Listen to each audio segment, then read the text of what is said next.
రారండవ అమ్మమ్మ ఇంటికి మనం కృత్తికా దీపం చూడటం కోసం అని చెప్పి అరుణాచలం వచ్చాం కదా, అరుణజ్యోతి కోసం. ఇప్పుడు ఇదిగో కొండ మీద శివపార్వతుల గుడి ఉంటుంది, ఆ కొండ మీదకి ఎక్కాం మేము పైకి. అరుణజ్యోతి వెలిగించేది ఆ చెట్టు చాటున ఉంది, ఆ కొండ మీద. అందరు పైకి వచ్చి అక్కడ దీపం వెలిగించాం కానీ 5 దీపాలు వెలిగించాలంట. అందరు రెడీగా పెట్టుకొని కూర్చున్నారు. కింద అయితే రోడ్ల మీద ఇసుకేస్తే రాలరు, అట్ట ఉండారు జనం. ఇదంట ఈ కార్తీక దీపం వెలిగించటం చూడటం ఏ జన్మల పాప విమోచనం అంట. పాపాలన్నీ పోతాయి అంట. అందుకని పాపాలు చేసిన వాళ్ళు మనిషి అన్నాక పాపం చేయకుండా ఉండడుగా అందరూ వచ్చారు పాపాలు బాపుకోవటం కోసం. మేము కూడా పైకి ఎక్కాం, మాతోటి వచ్చినాడు కొంతమంది ఎక్కలేక కిందే ఉండారు. కింద కూడా బాగా కనపడిద్ది అంట, మరి మాకు ఎలా కనపడిద్దో చూద్దాం. ఇది ఒక పక్క గుడికి, ఇంకొక పక్క అందరు చక్కగా ఇలా వెలిగించుకొని రెడీగా ఉండారు. ఇదిగో మా వాళ్ళు కూడా ఇక్కడ కూర్చున్నారు.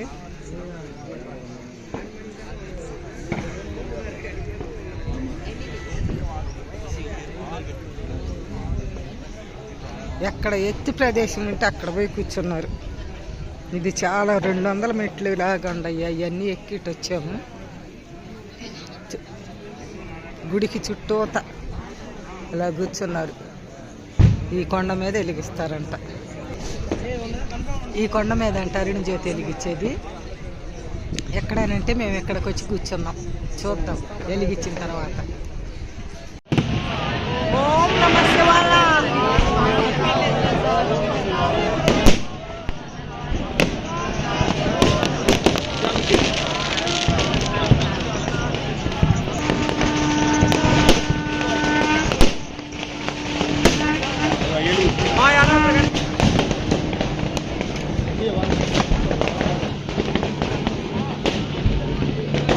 అక్కడ జ్యోతి వెలిగించటం ప్రారంభించగానే ఇక్కడ అందరూ వెలిగించేసి వచ్చారు.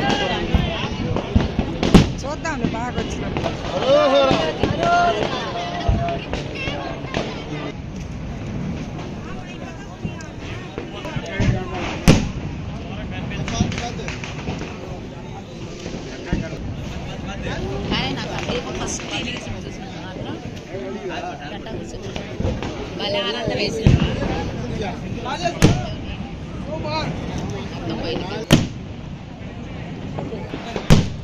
ఒత్తి బాగా అంటుకుంటే అప్పుడు దేదీప్యమానం గెలిగింది అనుకో, అప్పుడు కనపడింది. వెలిగించగానే కనపడింది.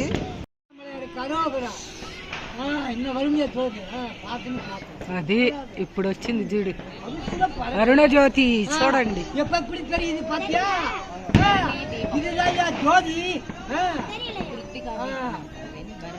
పని మగడు పోటీ అమ్మచీటి అన్నామలేరు కరోగరా.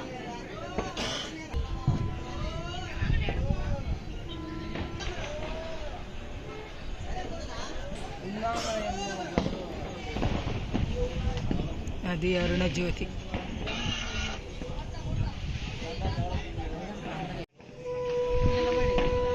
అరుణజ్యోతి ఇక నిలబడింది అదిగా.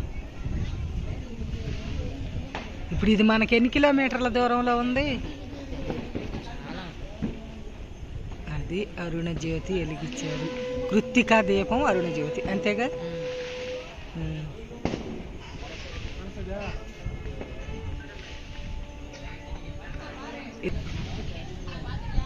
ఒక 5-6 కిలోమీటర్లు ఉంటుంది ఖచ్చితంగా. ఇప్పుడే వెలిగింది, ఇంకా కొంచెం, ఇంకా దేదీప్యమానంగా వెలగల, ఇంకా వెలిగిద్ది చూడు. చూడండి అరుణజ్యోతి.